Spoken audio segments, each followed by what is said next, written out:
for the 15 people injured last night in the 1000 block of West 79th Street, and my condolences for the 3-year-old child who was shot just 5 miles east of 2400 in the 2400 block of East 74th Street. I'm going to quickly turn it over to Chief of Detectives Brendan Denahan for more details on both of these shootings, and then I'll come back with further comments, and then the mayor will come up and speak, and then we'll take questions. Brendan? Good morning. I'm going to briefly go over the facts of the case. I think a lot of people have some of the detail. First Deputy Carter was out on the scene last night and gave the basic information.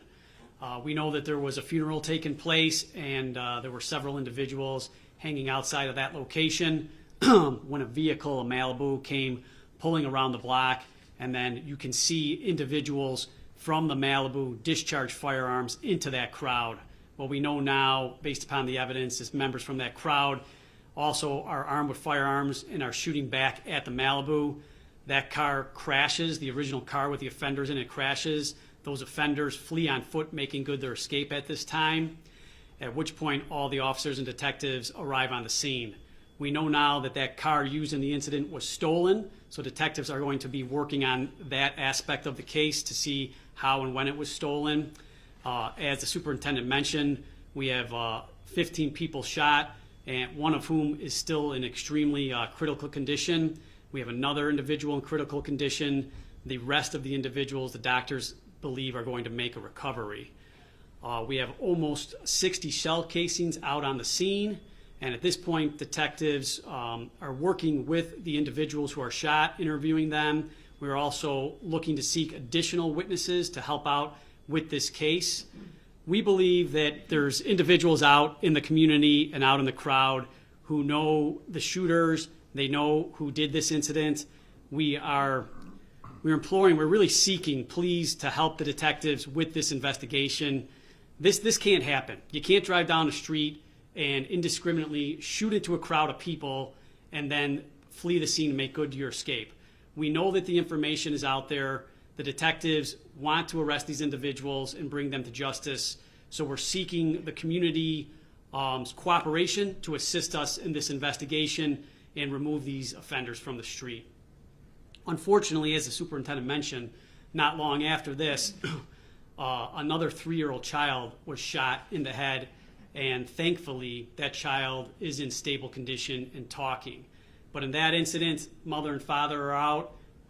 It was late at night, and the child's in the seat, and they are at a gas station where an altercation occurs, and at which point, when the father's driving away, shots are fired into the vehicle, striking the child. At this point, the detectives have a long way to go in their investigation, and we're trying to get some more information on the mother and father.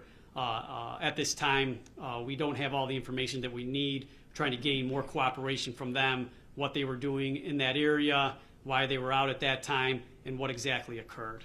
So that investigation is ongoing as well. So once again, I know that the community doesn't want this violence in the communities, and we're asking for the people to provide us with the information, allow us to build a case to move forward. So at that, I'm going to turn it back over to the superintendent. So let me start by just talking about what the violence really is involving. There are over 117,000 gang members in the city of Chicago. 117,000 gang members in the city of Chicago. That's not bad enough. They're broken down into 55 major gangs, broken down into 747 factions of those 55 major gangs. And those 747 factions are broken down into 2,500 subsets of those factions. I'm going to say that again real slow. 117,000 gang members in the city of Chicago, 55 major gangs account for that 117,000, 747 factions, and 2,500 subsets of those factions. And any day of the week, any hour of the day, several hundred gang conflicts related to that 117,000 gang members. The details of the drive-by shooting that took place during the funeral at the Auburn Gresham neighborhood are already widely known, as Chief of Detectives Brendan Deanahan just mentioned. The victims range from good to serious condition. These victims were all wounded when shots were fired as family members and friends gathered to grieve the loss of a loved one who was killed in a drive-by shooting. As was mentioned, 6 hours later, a 3-year-old was traveling with her parents when their vehicle was fired upon by 2 men standing on the corner. The child was in good condition. She was shot in the head. Neither parent was injured. And I can't express this enough. My deepest condolences go out to all of these victims of the shooting. The cycle of violence in Chicago: someone gets shot, which prompts someone else to pick up a gun. This same cycle repeats itself over and over and over again.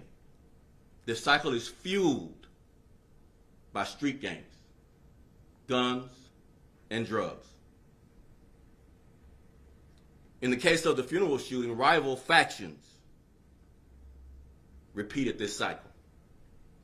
Too many people in Chicago have been touched by gun violence, and the response too often is picking up a gun to seek vengeance.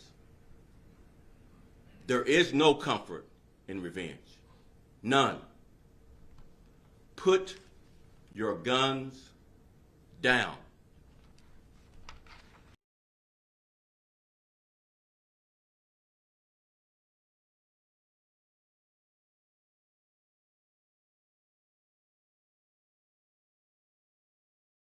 It's destroying our families and perpetuates this endless cycle of gunshot victims night after night. A bullet for a bullet is killing these families, these neighborhoods. These bullets are shot in anger, fear, desperation. These bullets sent more than a dozen people to the hospital last night and a 3-year-old to the hospital just hours later. The impact of these bullets goes beyond pain and grief. These bullets are destroying our sense of safety in our neighborhoods. These bullets also leave the survivors with a feeling of hopelessness. Those who experience a shooting wonder if they might be the next person shot. Imagine living with that feeling day after day. This cycle of violence in Chicago needs to end. It ends when someone who has been hurt doesn't reach for a gun. It ends when instead someone calls our detectives, gives them a tip that might break a case open, and we can hold people accountable in the criminal justice system. I ask everyone that knows anything about these shootings and others to bring real justice, not revenge, by calling Area 2 detectives at 312-747-8271. I'll repeat, 312-747-8271.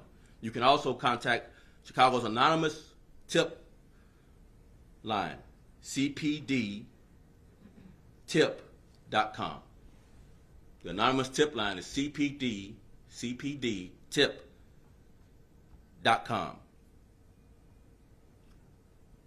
CPD has recovered over 5,000 guns so far this year and made over 3,500 gun arrests.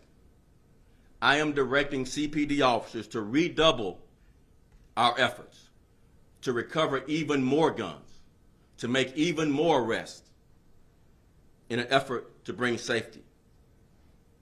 And we want to do this in a larger deployment strategy, more of a centralized deployment with a large group of dedicated to our hotspots of violence and crime, to include engaging the community with positive interactions with our young people and their families. Put down the guns. Put them down. End the cycle. End it today. We can do this, but it can only happen one neighborhood at a time. With that, I'll turn it over to the mayor. Mayor.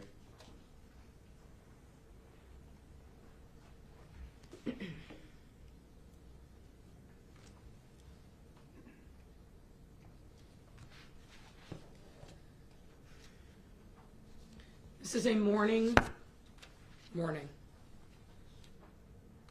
Another day where we start with despair. Another day that we start with reporting on violence in a neighborhood that has struck and felled too many people. I think Superintendent Brown and Chief Denahan have laid out the basic facts. I want to extend my thanks to our many first responders and community outreach members who were on the scene last night within moments of the horrific incident and provided aid and comfort to those who were injured. I also want to extend my condolences to each and every one of the people that was injured in the funeral home incident, but also the 3-year-old.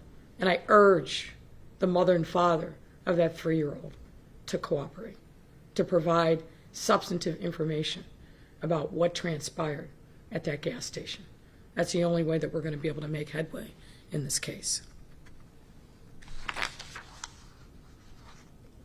This news of the shooting at the funeral home and of the 3-year-old would be shocking under any circumstances. But what makes this incident especially heinous is that those shooters took advantage of families and friends who were gathered to mourn the death of a young man who himself had lost his life just the week before.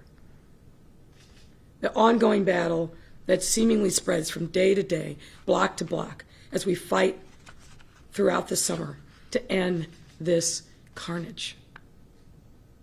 And as you heard, in a separate incident about 5 miles away, a 3-year-old in the back seat of her parents' car got shot after the father had an encounter with someone.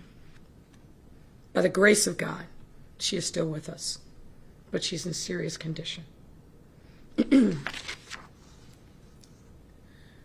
To the families of the victims, last night, but also before, you are experiencing an even new level of trauma and pain, and I recognize that each one of these new incidents triggers your pain, your grief, and your trauma. For anyone who needs help, I encourage you to call 311. We have resources that are at the ready and available for you. If you just need someone to talk to, if you need support in this difficult time, we have city resources that are available for you. Please don't hesitate to call 311. This is a difficult time to stand here because of the pain that we're all feeling. We all had restless nights last night, me included.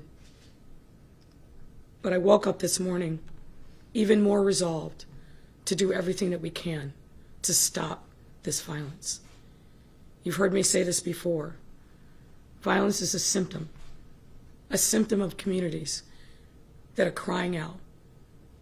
Young men who don't believe that they have a future other than being part of one of these gangs or factions or cliques, who believe that their future only lies on a corner and not college or career. We cannot abandon, and we will not abandon, our support and our continued determination to turn around their future and to end the pipeline that leads to these gangs to claim another young man for them, but not for the young man or their family or their community. And I have to say again, to the cowards behind these shootings, and cowards I think is the right word here,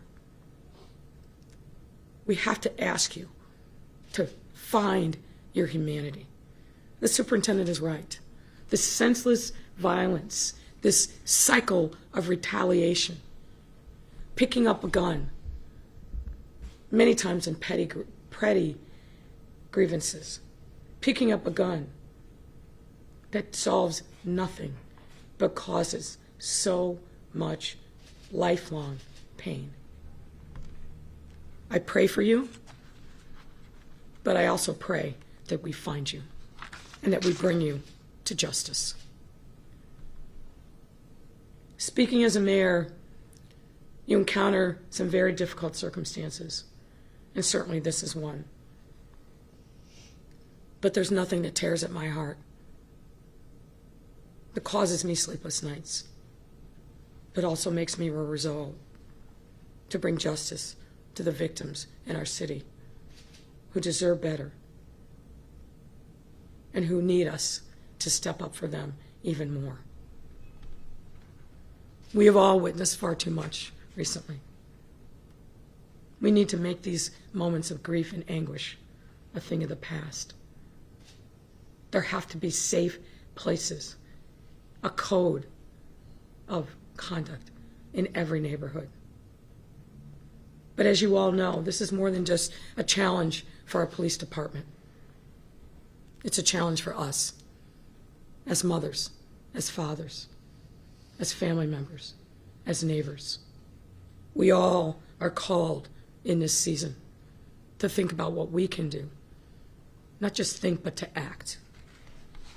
There are too many of our young men that are growing up without a sense of values, without a sense of humanity, and without understanding the preciousness and the sanctity of life. We have to do better as a city, as a community, as a neighborhood. Our mission has to include making sure that we hold those responsible for these crimes and others responsible. We cannot give the killers, the shooters, any shelter. I'm asking anyone with information to please step forward. You can provide information anonymously by calling 311, by submitting a tip to cpdtip.com. That's anonymous and it is safe. Someone listening at this moment knows who is responsible for these and other crimes. Someone listening has valuable information that could lead to their apprehension and to bring a measure of justice to the victims. Someone listening has information that will help prevent the retaliation that unfortunately is probably being planned at this very moment. Mothers, fathers, girlfriends, block clubs, community members, faith community members, anyone with information, I implore you not to be silent in this moment. I recognize that there is fear, and we understand that. But if we are silent, the violence will continue. If we are silent and we do not step up in this moment to provide information anonymously and confidentially and safely, the retaliation cycle will continue to repeat itself. In this season, we are suffering as a city. And in the words of the great poet Robert Frost, the only way out is through. We need to continue to lean into our faith and to depend on each other. We need to find our sense of humanity, our sense of community, and make sure that every single day we are doing everything we can to reach out to these young men, to break the cycle of violence, to show them that there is another path forward where their lives can actually have meaning, where they can actually contribute to the betterment of themselves, their families, and their communities. There are people of goodwill all over this city who understand that and carry forth with them in the way that they conduct themselves, but in a way in which they are contributing at the block level, at the neighborhood level, every day to communicate that message. My friends, this is our time to step up. We are the majority. We are the people who will change this narrative. But we need to step up in this moment and encourage others with information, not to be silent. I want to thank Superintendent Brown, Chief Denahan, First Deputy Carter, and the men and women of the police department, Commander Mohammed. And at this time, I would invite my friend, Alderman David Moore, who was on the scene moments before as he was leaving his office, who has been a stalwart advocate for doing more to protect our communities. I invite him to offer a few more words at this time.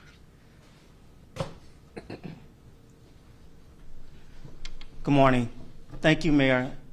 Thank you for your commitment. Thank you to my commander, Commander Mohammed, and all the CPD staff who works tirelessly and effortlessly trying to keep our community safe. The mayor and the superintendent talked about the things that that needs to be done, and I echo those things, so I don't have to repeat that. But not only as an elected official, but more importantly as a young man who grew up in Inglewood since the age of 11, who not just living in some big White House on the hill, but lived this every day in and out with his constituents. There's a bigger issue. And this doesn't always just start here at City Hall. Everybody want to put everything, whether it's at the mayor's lap or at the alderman's lap. But they're doing everything that they can to make sure that this city keeps rolling and keep people safe as possible. As you all are seeing, New York numbers are going up. Everybody's numbers are going up. Why? Because this is a national issue. This is a national issue. And so what we have to do, for me, 4 points for me. We have to have government and private sector, from the top to the bottom, invest $1 billion in each of these communities that are high unemployment and high crime.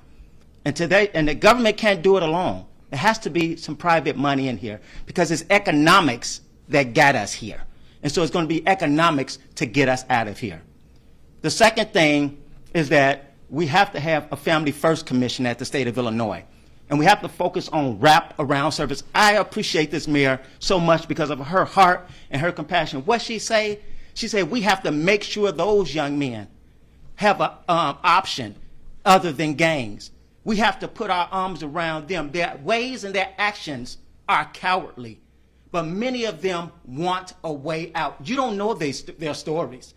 If somebody told you at 9 years old I was beat and put out, and I'm out here raising another guy like that, and this is how we making it, those stories are real. Those stories are real. Then you begin to look at that person in a different window. And so we have to have that wraparound service piece, and all that takes money, and not just from us having to raise taxes on people. Private sector and this federal government has to step up. The other thing, we have to strengthen our witness protection program. Have to. I get people coming to me all the time, and I relay that information. But they want to step up more, but they want to know that they are protected. They want to know that they are protected. And then the fourth thing, and again, it falls on the federal government. These guns are not just coming from around the corner. They're not just coming from down of the street. This is a national issue. How are you hearing about on the news? We arrested a large cartel that we've captured. Our police out here getting guns off the street at the city level all day. But are you hearing the federal government saying we stop this? No. And until that happens, they're just triaging. They just and doing their best. I'm telling you they are. But it's triaging. The federal government has to step up in a real way. Because these guys are not just getting guns and drugs from around the country. Don't be afraid to challenge those other countries where these drugs are coming from. But you're not hearing. You heard about El Chapo. Who have you heard since then? Have you heard that the whole kingdom and all this is being brought down? That's the real war. We're triaging. And we're triaging as best as we can. And until those things happen, you're all going to see, it starts at the national level, that this stuff is going to continue because it's continuing in New York, not just Chicago. It's not just a Chicago issue. It's a national issue. And so with that said, I just want to make sure I give my condolences to these families and then make sure that you trust and know that not myself as alderman, me working with all of my commanders, my 3 districts, and having a direct pipeline. I appreciate this mayor so much. She's always answering back. What do you need? And I want my residents to continue. Make those calls. Continue to form your block clubs. It makes a difference. I promise you it does. And we're going to continue to make a difference in our communities to make your lives safer and more healthier than you need it to be from a holistic standpoint. Thank you so much, Mayor. We'll take on-topic questions only now. So, Mayor, this is for anyone who wants to answer, or it could be for the superintendent. Can you just tell us who you are? Oh, sorry. I'm Jessica D'Onofrio, reporter with ABC 7. Okay. Good morning to you. Good morning. So a lot of these questions that I'm getting from all of the media outlets are variations of the same question. A lot of it has to do with the warning that was given prior to the funeral. What information did police have about the funeral? Who was it for? What relation it might have had to gang conflict? What we're hearing from some activists is that police were warned in advance that there could be a shooting there. The response was 1 squad, but that there maybe should have been a more robust police presence at this funeral. Can I correct that narrative just a little bit? We had 2 police squad cars there, and we had a full TAC team in the area. And we treat all of our funerals that have any gang rivalry or gang connection in similar ways. And I just want to emphasize this. There are over 117,000 gang members, 55 major gangs, along with the 2,500 subset factions who are all both internally in conflict with each other and in conflict with the other rival gangs. And so every gang funeral with any evidence of any kind of gang affiliation is treated similarly.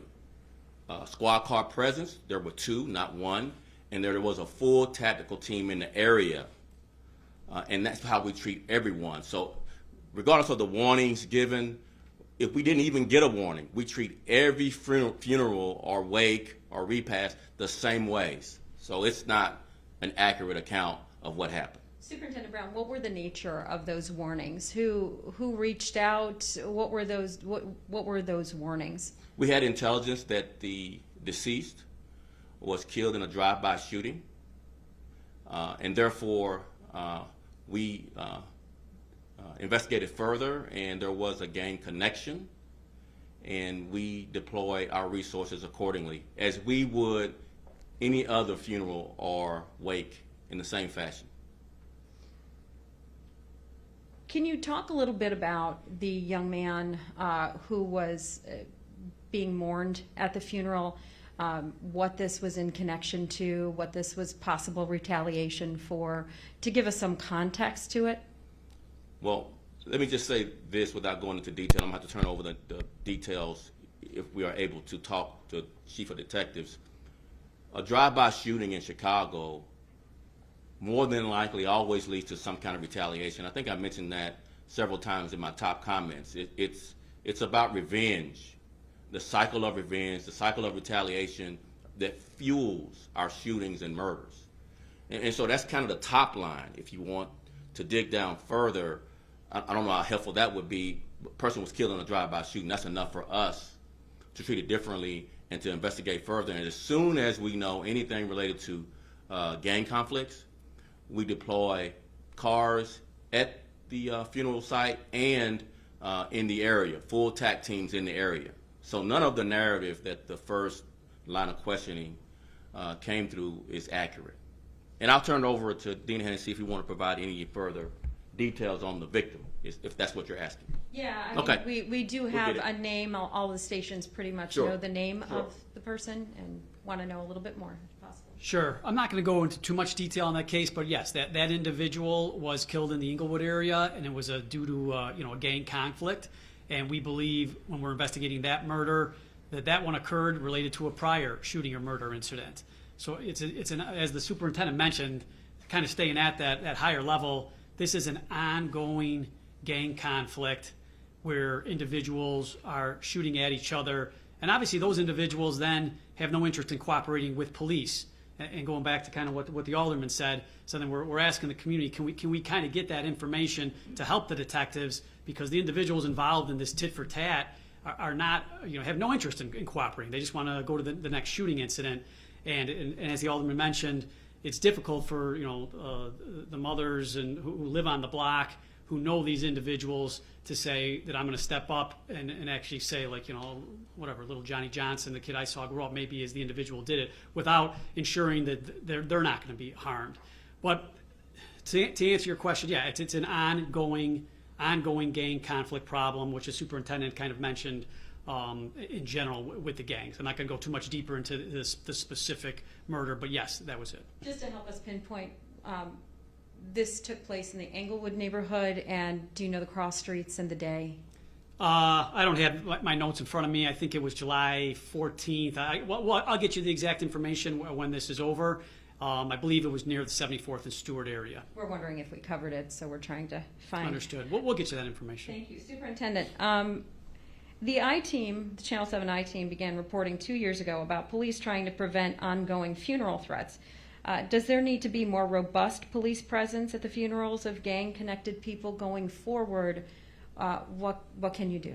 So one of the things that's really in the weeds and likely the wrong direction, just to focus on funerals. There's several hundred gang conflicts every day in Chicago, several hundred.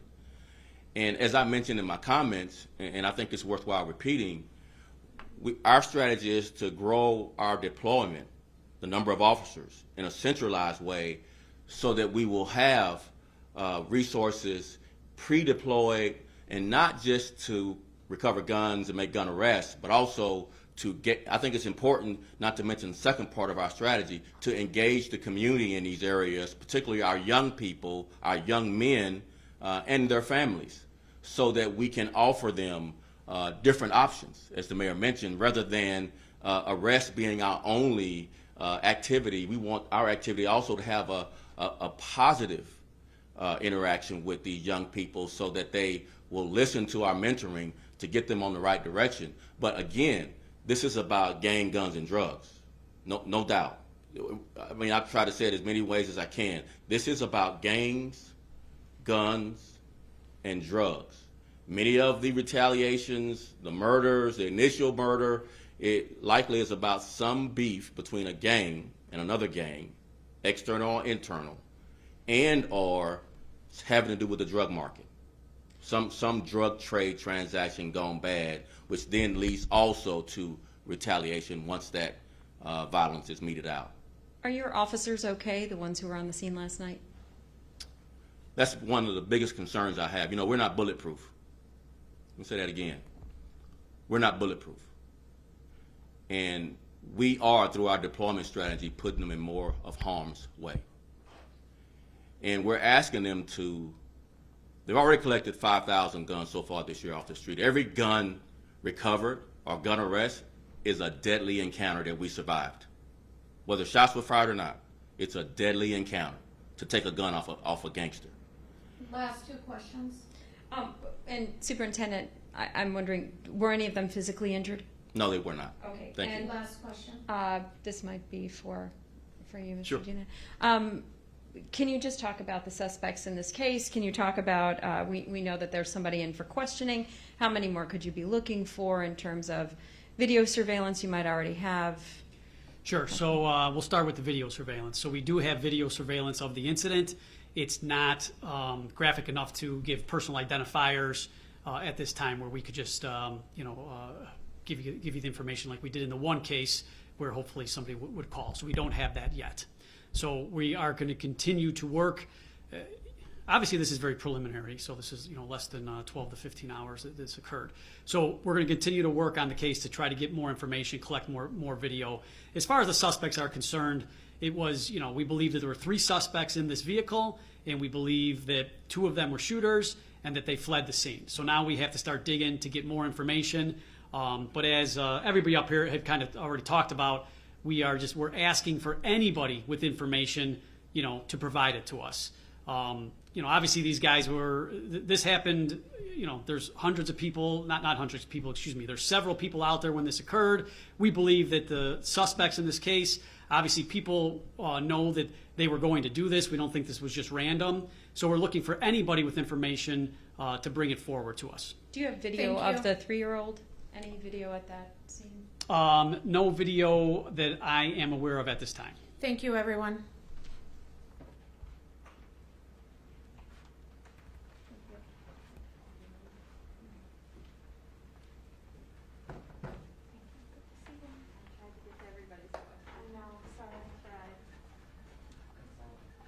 Yep, no problem.